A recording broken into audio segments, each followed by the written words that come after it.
તો આજે આપણે થોડા લીલા વટાણામાંથી બ્રેડ વગરની એકદમ ક્રિસ્પી અને ટેસ્ટી નવી સેન્ડવિચ બનાવીશું. સેન્ડવિચ તો તમે બહુ જ બનાવીને ખાધી હશે, પણ આજે આપણે બ્રેડ વગર એકદમ હેલ્ધી, ટેસ્ટી અને ઝટપટ બની જાય એવી નવી સેન્ડવિચ બનાવીશું. આ સેન્ડવિચ એકવાર બનાવીને ખાશો ને તો ગેરંટી છે કે અઠવાડિયામાં 4 વાર બનાવશો. તો ચાલો, જોતા જ ખાવાનું મન થઈ જાય એવી એકદમ નવા સ્વાદ સાથે નવી બ્રેડ વગરની સેન્ડવિચ બનાવીએ. તો hello friends, welcome back to foods of fitness. હું છું અંકિતા વણજારા અને ચાલો રેસીપી શરૂ કરીએ. એકદમ ક્રિસ્પી અને ટેસ્ટી નવી બ્રેડ વગરની સેન્ડવિચ તૈયાર કરવા મિક્સર જારમાં 1 વાટકી લીલા વટાણા લેશું. સાથે આપણે 2-3 ટેબલ સ્પૂન લીલા ધાણા, 1 તીખું લીલું મરચું, 1 ઇંચ છીણેલા આદુનો ટુકડો અને અડધા કપ જેટલું પાણી ઉમેરીએ અને એકદમ સ્મૂધ એવું લીલા વટાણા, કોથમીર, આદુ મરચાંને પીસી લેશું. તો પીસાયેલા મિક્સરને આપણે એક બાઉલમાં કાઢી લેશું. અને હવે આમાં આપણે 1 વાટકી જેટલો ઝીણો રવો ઉમેરીશું. જો ઘરમાં જાડો રવો હોય તો મિક્સરમાં ગ્રાઇન્ડ કરી અને ઝીણો કરીને જ ઉમેરવાનો. સાથે આપણે 2 ટીસ્પૂન જેટલું અથવા સ્વાદ પ્રમાણે મીઠું ઉમેરી એકદમ સારી રીતે વટાણાની પેસ્ટ સાથે રવાને મિક્સ કરી દઈએ. તો બધું મિક્સ કરતાં મિશ્રણ મને થોડું ઘાટું લાગે છે, તો હું આમાં હજી 1/4 કપ જેટલું પાણી ઉમેરી દઈશ. તો ટોટલ અહીંયા આપણે 3/4 કપ જેટલું પાણી જોઈશે, અથવા આ રીતનું મીડિયમ ઘટ ખીરું થાય એટલું તમારે પાણી લેવાનું. હવે બેટરને ઢાંકી 10 મિનિટ રેસ્ટ આપીએ, જેથી એકદમ સારી રીતે આપણો રવો ફૂલી જાય. ત્યાં સુધીમાં સેન્ડવિચની અંદરનું સ્ટફિંગ તૈયાર કરીએ. તો મેં 2 table spoon red capsicum, 2 table spoon yellow capsicum, 2 table spoon green capsicum સાથે 2-3 ટેબલ સ્પૂન જેટલા મકાઈના દાણા લીધા છે. આમાં આપણે 50 ગ્રામ જેટલું પનીર ઝીણી ખમણીથી ખમણીને ઉમેરીશું. તો બહુ સારો આ સ્ટફિંગનો ટેસ્ટ આવે છે, પણ તમે જો ચાહો તો આની જગ્યાએ આપણે રેગ્યુલર આલુ મટર સેન્ડવિચનો જે મસાલો બનાવતા હોઈએ એ પણ તમે બનાવી શકો છો. એક મેં અહીંયા ચીઝની ક્યુબ લીધી, એને પણ ખમણીને ઉમેરી દઈશું. તમે ચાહો તો મોઝરેલા ચીઝ પણ આની જગ્યાએ ઉમેરી શકો છો. હવે આપણે 1 ટીસ્પૂન જેટલો ઓરેગાનો, 1 ટેબલ સ્પૂન જેટલા ચીલી ફ્લેક્સ, 1 ટીસ્પૂન જેટલો કાળા મરીનો પાવડર અને 1 ચપટી જેટલું મીઠું ઉમેરીએ. હળવા હાથે સ્ટફિંગને મિક્સ કરી દઈએ.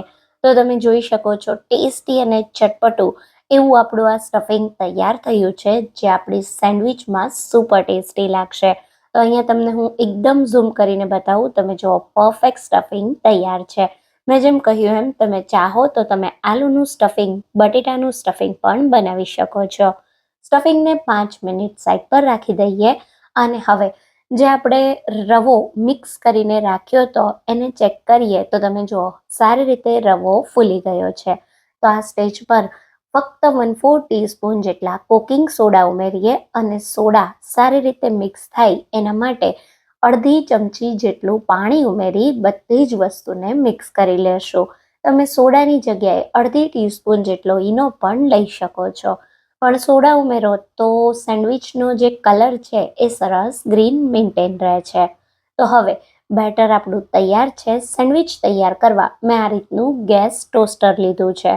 તો ગેસ ટોસ્ટરને આપણે બંને બાજુથી આ રીતે હલકા બટરથી ગ્રીસ કરી દઈશું અને આપણે જે બેટર તૈયાર કર્યું એનું એકદમ પાતળું લેયર આ રીતે આપણે કરી દેવાનું છે. તો બહુ જાડું નહીં કરવાનું, એકદમ પતલું રાખવાનું. અને પછી આ રીતે 2 થી 3 ટેબલ સ્પૂન જેટલું સ્ટફિંગ તમારે ઉમેરી દેવાનું. બધી બાજુ સ્ટફિંગ સારી રીતે ફેલાવવાનું અને પછી ઉપર સ્ટફિંગ બિલકુલ દેખાય નહીં એ રીતે અડધા ચમચા જેટલું બેટર ઉમેરી આ રીતે સ્પેચ્યુલા કે કોઈ ચમચીથી હળવા હાથે ફેલાવી દેવાનું. અને હવે આપણે ગેસ ટોસ્ટરને બંધ કરી ધીમા ગેસ પર સારી રીતે બંને બાજુથી ગોલ્ડન બ્રાઉન અને ક્રિસ્પી સેન્ડવિચ થાય ત્યાં સુધી થવા દેશું. તો આ સેન્ડવિચને ધીમા ગેસ પર કૂક થતાં 6 થી 7 મિનિટ જેટલો સમય લાગે છે. ગેસ ધીમો રાખવાનો, જેથી એકદમ પરફેક્ટ ક્રિસ્પી લેયર તૈયાર થાય. તો 2-3 મિનિટ પછી સાઈડ પલટાવવાની અને ફરી 2-3 મિનિટ પછી આ રીતે ટોસ્ટરને થોડું ઉપર નીચે કરી અને કિનારીઓને પણ સારી રીતે શેકી લેવાની.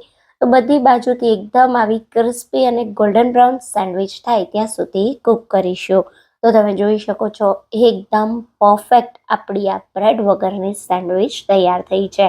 તો હળવા હાથે સેન્ડવિચને આ રીતે આપણે ટોસ્ટરમાંથી કાઢી અને પ્લેટમાં લઈ લેશું. તો અહીંયા તમને બતાવું તો તમે જો સંભળાય છે ને એકદમ સેન્ડવિચનો ક્રિસ્પી અવાજ, બહુ બહારથી ક્રિસ્પી અને અંદરથી ટેસ્ટી એવી તૈયાર થઈ છે. તો આ ગરમા ગરમ સેન્ડવિચને તમને કટ કરીને પણ બતાવું તો તમે જો